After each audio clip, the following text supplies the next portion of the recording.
Hi there, my name is Ron Rogers, and this is another edition of Flight Test Tales from the Dark Side. As I mentioned before, I was a T-37 instructor out at Vance in the mid-70s, and a lot of the people were getting assignments to exciting things like as commissary officer or missile silos, and I arranged to actually get a job out at the Air Force Flight Test Center as a chase pilot. But the chase pilot part of the job is a secondary part. You got to have a primary one. And I was going to be officer in charge of current operations in the command post. We coordinate the various range activities day to day. And the interesting thing was the previous two people who had held this position were both majors and both fired for screwing up. And me, a first lieutenant, and having the unbelievable overconfidence of somebody in their 20s was going, not a problem. I'm not worried.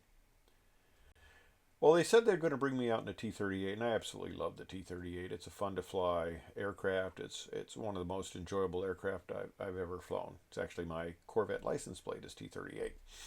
And they said, okay, we're going to bring you out in that, but we've got to send you to the instrument pilot instructor school first. And that was going to put a slight delay in. But, okay, that's fine. That's good, because they wanted me to teach the instrument course. Well, a couple weeks went by, and they said, hey, the T-38 slot went away.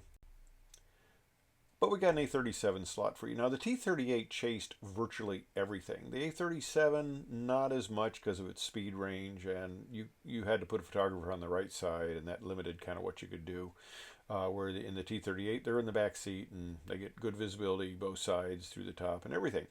But, okay, A-37, that's kind of a cool airplane. It has more thrust. It has a third more thrust on one engine than the T-37 had on two engines because it uses the J85 engine. That's the basic engine in the T-38 without afterburner. Well, that went for a while, and they said, well, we got a problem. We don't have any A-37 slots. Well, we're going to put you in an O-2. And, okay, I didn't go in the Air Force to fly an O-2. That, plenty of people did. They were forward air controllers, great position and a very important job. But, this is peacetime. I wasn't too excited about it. But, it was the best they could do. But I'm starting to get worried. And every couple of weeks they come out stepping me down in an aircraft. Got to the point where I got kind of worried that they might put me in one of these static displays if I didn't get out there pretty soon. And that just wasn't good. So, the O-2 looked fairly secure. That's about as low as you could go on the totem pole. It was used at the time actually to chase the YC-14 and YC-15, which were the predecessors of the YC-7 or the C-17, and a YC-17 was being developed. But they were the predecessors, and it was used to chase that, but that was about it. It was also used to go get packages and to ferry drunken colonels around after parties from Las Vegas and stuff like that. But that's another story. But anyway, I'm going to go out to Edwards, and I'm going to be in the O-2. Now, I was in the O-2 for 4 short months. Fortunately, I was able to get out of it and go to the T-38, basically because two colonels kind of got into a pissing contest very high up, and I ended up, good news, bad news, kind of going from the O-2 to the T-38 because of it, but you never want to get in between two colonels that aren't getting along, especially when you're a first lieutenant. But anyway, in my 4 months, I had 2 notable situations. One was the emergency that wasn't, and one was the emergency that was. First, let's talk about the emergency that wasn't. We're on a proficiency flight. I'm in the left seat. I got another pilot in the right seat. He's more experienced in the O-2. You couldn't get much less experience than me since I just came in on it. And we were going out on a proficiency flight. Now, I do the takeoff. We're climbing out. All of a sudden, there is a loud brrrr like that. It's shaking the airplane, noisy as can be. He says to me, I know what that is. That's a valve. And I'm thinking, oh my gosh, we've sucked an engine valve in, and it sounds like it's coming from the rear engine, and I'm about to lose the rear engine. So I request an immediate close to come back to the pattern.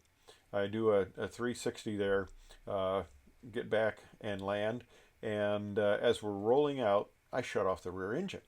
Well, of course, I had told Tower I didn't declare an emergency because I was just going to quickly come around land, and the engine was still running, and I didn't declare an emergency, but Tower did. So the fire trucks are there. The fire trucks follow us to parking, and as we're clearing the runway, the other pilot says, "Why did you shut down the engine?"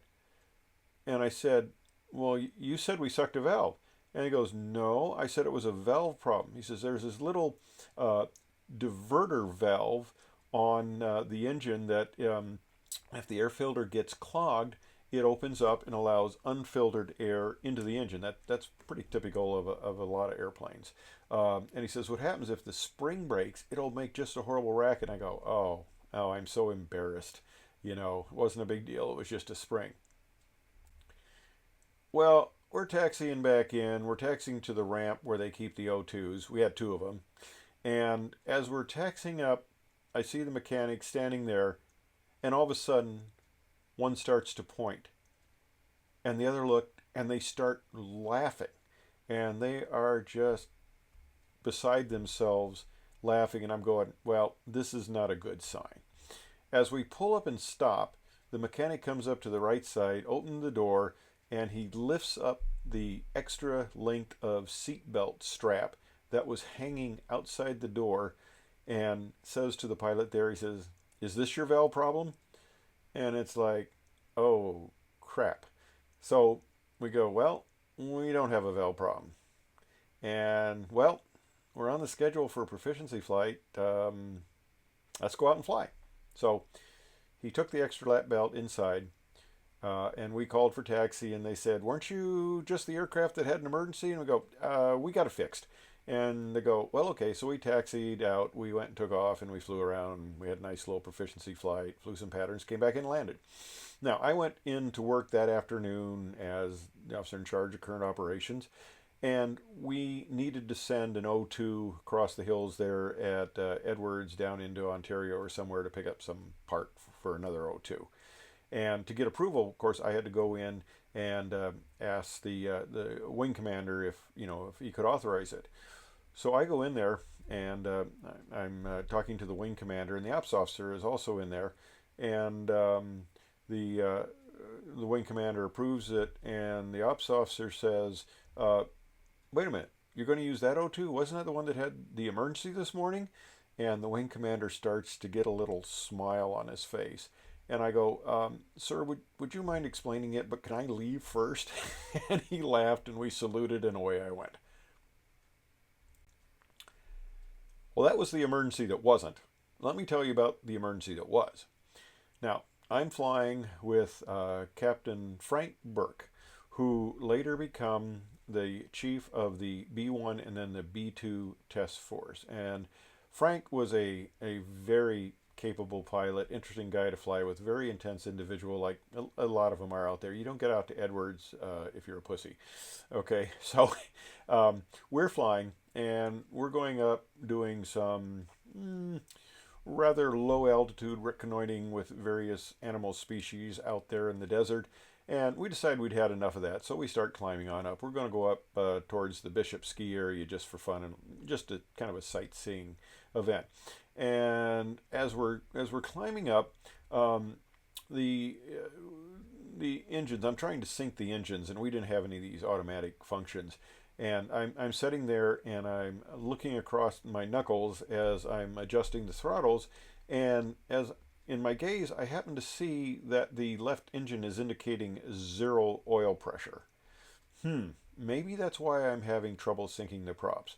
Well, all of a sudden, the airplane kind of shook and stopped, shuddered, and we're going, and the RPM dropped to zero. So we're thinking, well, we got a problem. And obviously, it was the oil pressure. What had happened was the prop seal had blown out, and all the oil went out the prop area, and the engine quit. Basically, the propeller self-feathered because it had no oil pressure, and that was too much of a load for the engine, and it stopped. The engine didn't actually fail; it just couldn't drive a feathered prop, and a feathered prop wasn't going to be much use to us anyway. But Frank was a little concerned, and Frank, unfortunately, just after he'd gotten out of the Air Force, he died evaluating a foreign trainer. He was killed unfortunately too late of an injection. That's why the Burke Flight Test Center uh, is named for him out at Edwards. But anyway, he decided, well, I think we need to take a look at this. So he opens up the side window, sticks his head out, pulls his head back in a second later, and he's just laughing. And I go, what? And he points to his ear, and his headset's gone. When he stuck his head out the window, the air blew the headset off, and he says, well, there's a coyote down there that's got a headset. And I'm like, okay, well, be that as it may, we determined as best we could that it was truly feathered, and it was time to go back to base.